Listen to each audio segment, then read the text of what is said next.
নমস্কার বন্ধুরা, real take চুমকি চ্যানেলে আপনাদের সবাইকে স্বাগত জানাই। আজকের শিক্ষণীয় গল্প স্বপ্ন আর বিশ্বাস।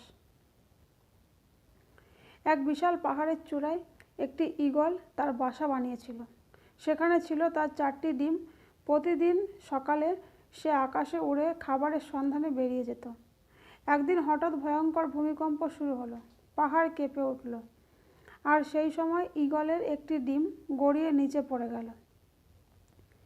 ডিমটি গড়াতে গড়াতে এক মুরগির বাসার কাছে এসে থামল। মুরগিটি ডিমটিকে নিজের ডিম ভেবে নিয়ে যত্ন করে তা দিয়ে বসল।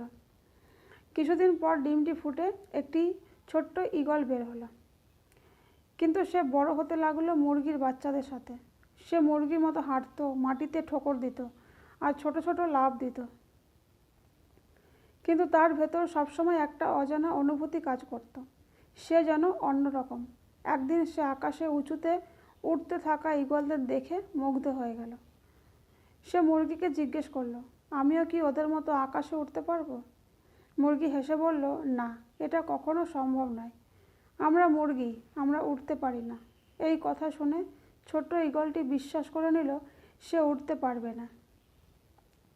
এরপর থেকে সে কখনো চেষ্টা করল না। সে মুরগির মতোই জীবন কাটিয়ে দিল।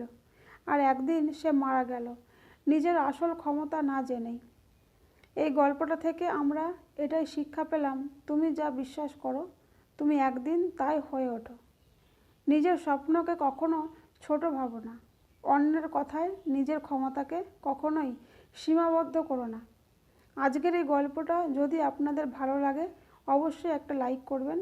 এই রকম নতুন নতুন গল্প শুনতে হলে আমাদের চ্যানেলটা সাবস্ক্রাইব করে পাশে থাকবেন। ধন্যবাদ।